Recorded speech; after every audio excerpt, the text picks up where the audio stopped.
অবশেষে বহুল প্রতীক্ষিত আর্জেন্টিনার বিশ্বকাপ স্কোয়াড ঘোষণা করলেন লিওনেল স্কালোনি। এবং অ্যাজ ইউজুয়াল যেটা হয়, স্কোয়াড ঘোষণার পরে অমুক প্লেয়ার কেন চান্স পাইছে, তমুক প্লেয়ারকে কেন চান্স হয় না, এরকম আলোচনা কিন্তু সোশ্যাল মিডিয়ায় ঘুরে বেড়াইতেছে। অনেকে অনেক আগেকার মতো আশাবাদী, অনেকে আবার একটু হতাশাও ডুবে গেছে যে এইবার হয়তো বা বিশ্বকাপ ধরে রাখাটা সম্ভব হচ্ছে না। সবচেয়ে বেশি কমপ্লেন্টটা আসতেছে ডিফেন্সের সেই পুরনো ওতামিন্দি এবং মেদিনাকে নেওয়া নিয়ে, যেখানে বোর্নমাউথে দারুণ একটা সিজন কাটানো মার্কো সেনেসি কিন্তু চান্স পায় নাই। সেই পুরনো গঞ্জালো মন্টিয়ালকে নেওয়া হয়েছে, কিন্তু বুন্দেসলিগায় একটা ভালো সিজন কাটানো নিকোলাস কাপলদোকে কিন্তু ডাকা হয় নাই। একই সাথে ইউরোপা লিগে দারুণ পারফর্ম করা এমিলিয়ানো বুইন্দার জায়গায় চান্স পাইছে লো সেলসো।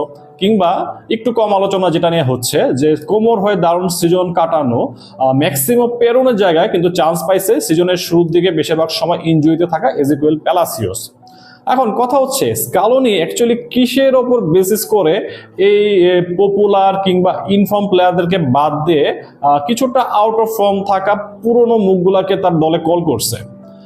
এই বিষয়ে আলোচনার আগে আমি একটু আমার গত বছরের একটা ভিডিওর একটু রেফারেন্স টানতে চাই। আমি একটা প্রেডিকশন দিয়েছিলাম এই সিজনে একদম শুরুর দিকে যে 26 বিশ্বকাপে আর্জেন্টিনা হয়ে কোন কোন ডিফেন্ডার যেতে পারে। আমি অবশ্য প্রেডিকশনটা দিয়েছিলাম স্কোয়াড মেম্বার 23 জন এবং ডিফেন্ডার 7 জনের লিস্টটা ধরে, এবং এটাও অ্যাড করছিলাম যদি স্কোয়াড মেম্বার 26 জন হয় এবং ডিফেন্ডার যদি 8 জন যায় তাহলে কারা কারা যেতে পারে।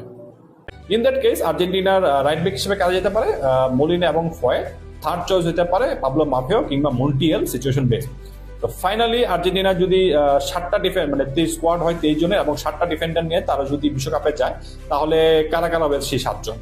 রাইট ব্যাকে মলিনা ফয়ে, সেন্টার ব্যাকে রোমেরো, লিসান্দ্রো ওতামেন্দি এবং লেফট ব্যাকে টেগলাফিয়াকো এবং মেদিনা।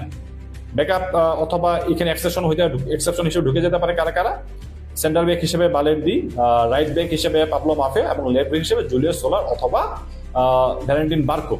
এই 7জন আলটিমেটলি আর্জেন্টিনা স্কোয়াডের জায়গায় পেতে পারে 2026 বিশ্বকাপে, যদি ড্রাস্টিক্যালি কারো ফর্ম ডাউন না করে এবং কেউ যদি আনএক্সপেক্টেডলি ভালো খেলে অথবা কেউ যদি ইনজুরির কারণে মাঠের বাইরে চলে যায়। আমি যে প্রেডিকশন দিছিলাম 7 জন অথবা 8 জনের, স্কালোনি ঘোষণা করা স্কোয়াডে কিন্তু সেই 7 জন 8 জন সবাই কিন্তু অ্যাকুরেটলি আছে। সেন্টার ব্যাক হিসেবে প্রেডিকশন দিয়েছিলাম রোমেরো, লিসান্দ্রো ওতামেন্দির সাথে ফোর্থ সিবি হিসেবে অ্যাড হতে পারে বালেরদি। লেফট ব্যাকে টেগলাফিয়াকোর সাথে যেতে পারে এই মালেরদির টিমমেট মেদিনা, এবং রাইট ব্যাকে মলিনার সাথে চান্স পেতে পারে ওয়ান ফয়েদ। যেই ওয়ান ফয়েদ ইনজুর্ড হইলে বলছিলাম যে এখানে সুযোগ হতে পারে সেই পুরনো মন্টিলের, এবং হইসাও কিন্তু তাই। এখন কথা হচ্ছে আমি 1 বছর আগে প্রেডিকশন দিছি, সেটা হচ্ছে যে পুরো একটা ক্লাব সিজন পুরোপুরি চলার আগে। আমি তাহলে এই প্রেডিকশনটা কিভাবে দিছিলাম? আমি প্রেডিকশনটা মূলত দিছিলাম স্কালোনির যে সিলেকশন প্যাটার্ন এবং তার যে সিলেকশনের হিস্টোরি সেইটার উপর বেস করে। স্কালোনি অ্যাকচুয়ালি কিসের উপর বেস করে এই সিলেকশনটা করে?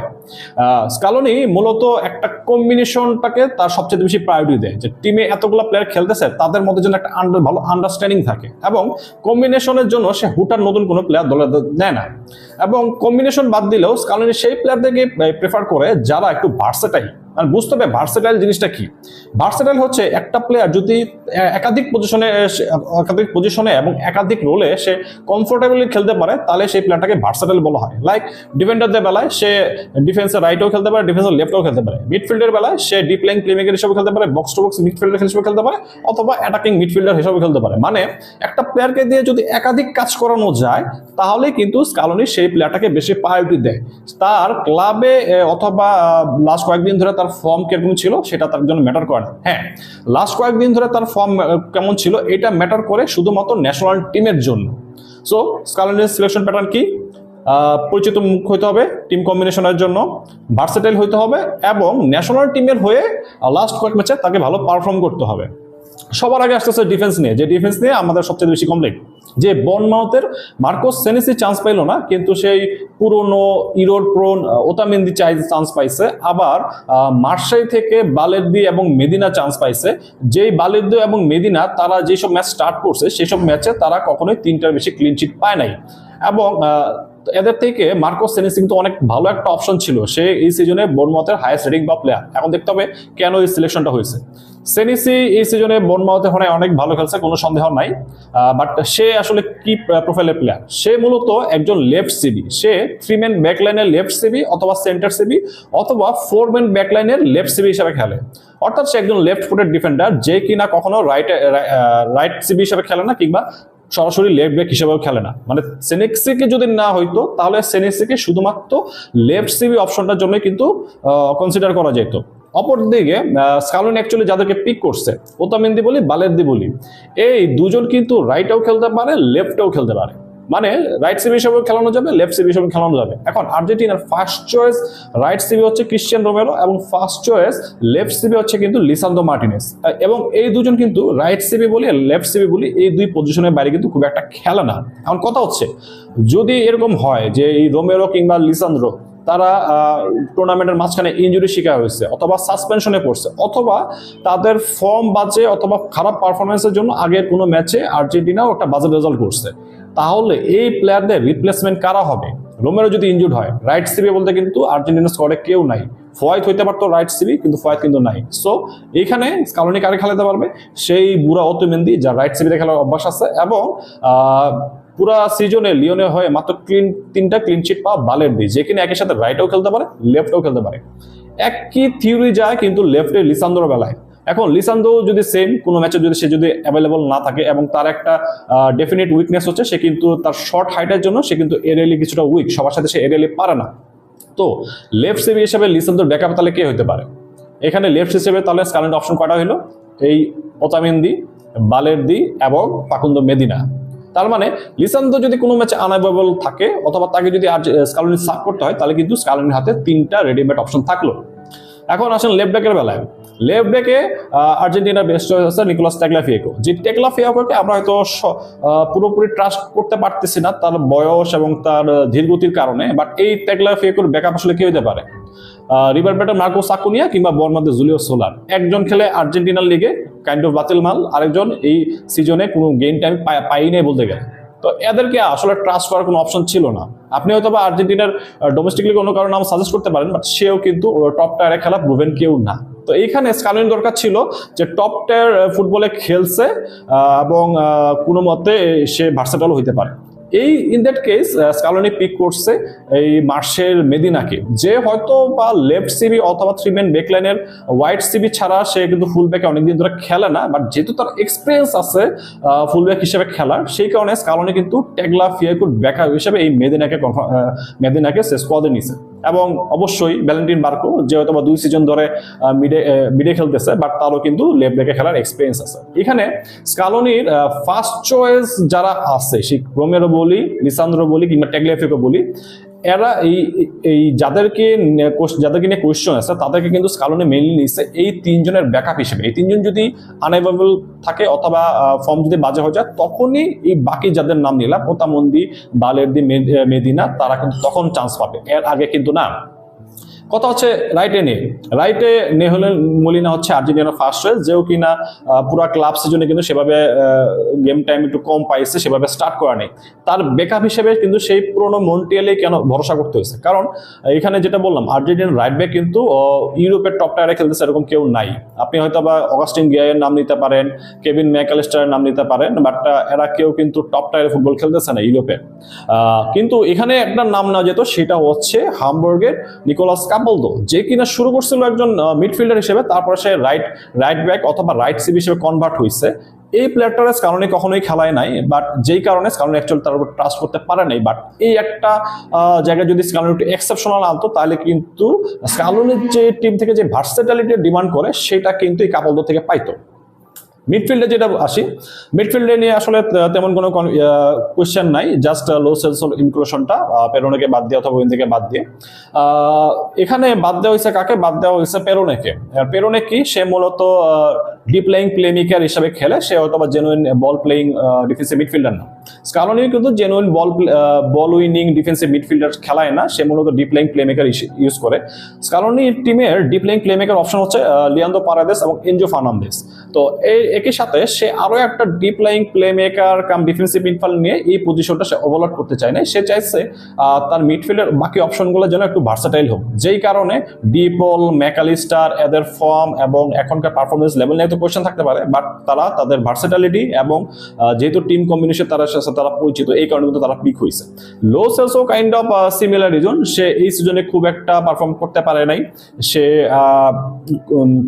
খুব বেশি চান্সও পায় নাই এবার ইনজুরির কারণে, বাট সে স্কালোনি অতি পরিচিত একটা মুখ এবং সে kind of box to box রোলেও খেলতে পারে, লেফট সাইডের অ্যাটাকিং মিডফিল্ডার হিসেবে খেলতে পারে এবং সে সাব হিসেবে নামে তার আগের যে টিমমেটদের সাথে যার তার কেমিস্ট্রি, সেই কেমিস্ট্রি এবং তার নিজের স্কিল সেট কাজে লাগে, সে কিন্তু একটু ক্রিয়েটিভিটি দিতে পারে।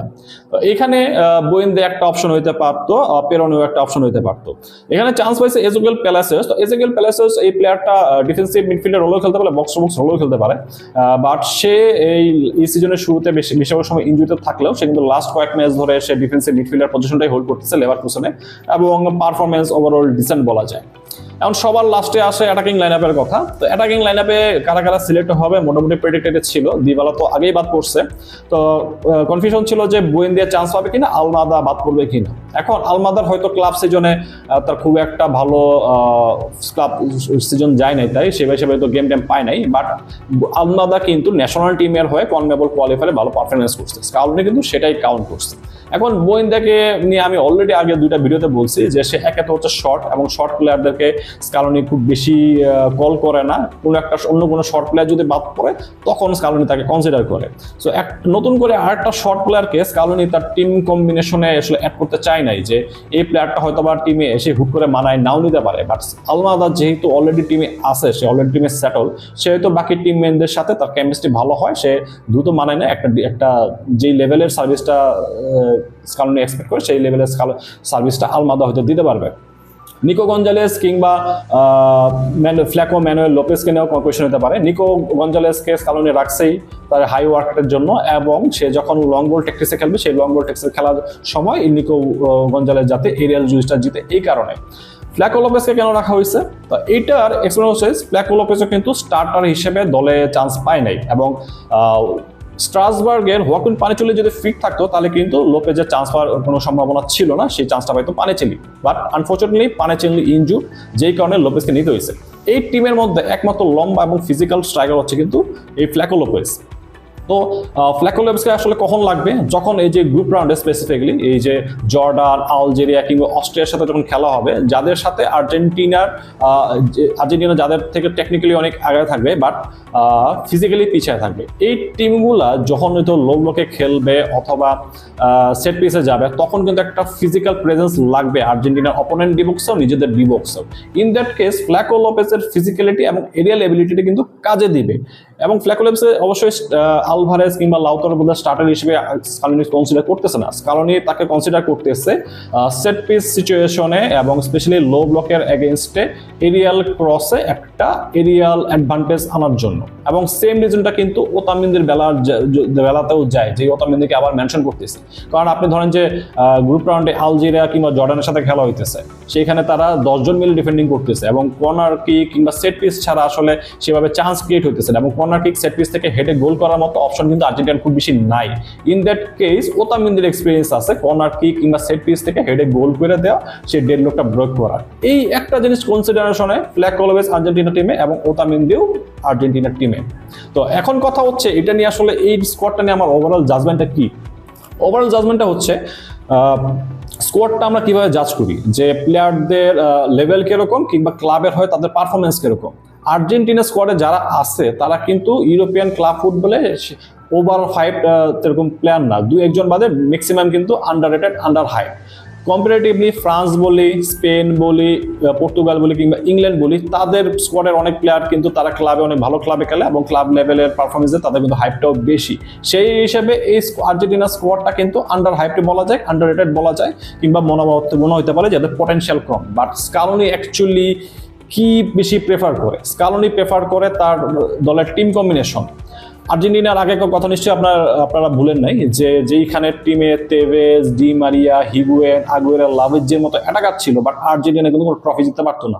কারণ হচ্ছে আর্জেন্টিনার টিমটা ব্যালেন্স ছিল না, আর্জেন্টিনার টিমে ভার্সেটাইল প্লেয়ারের সংখ্যা কম ছিল, এবং মোস্ট ইম্পর্টেন্টলি তাদের মধ্যে টিম কম্বিনেশনটা ল্যাকিংস ছিল। যেই টিম কম্বিনেশনটা কিন্তু স্কালোনি নিয়ে আসছে, এবং স্কালোনি তার টিম কম্বিনেশন ঠিক রাখার জন্য কিন্তু ইনফর্ম প্লেয়ারদেরকে বাদ দিয়ে হলেও তার পরিচিত মুখদের রাখে, যাতে তার টিম কম্বিনেশন যাতে কোনোভাবে নষ্ট না হয়।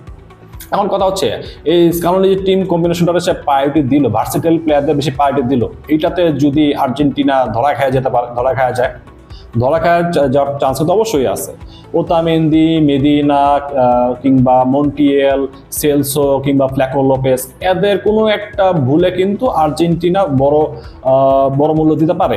এই সম্ভাবনা কিন্তু ওরাই দিতে যায় না।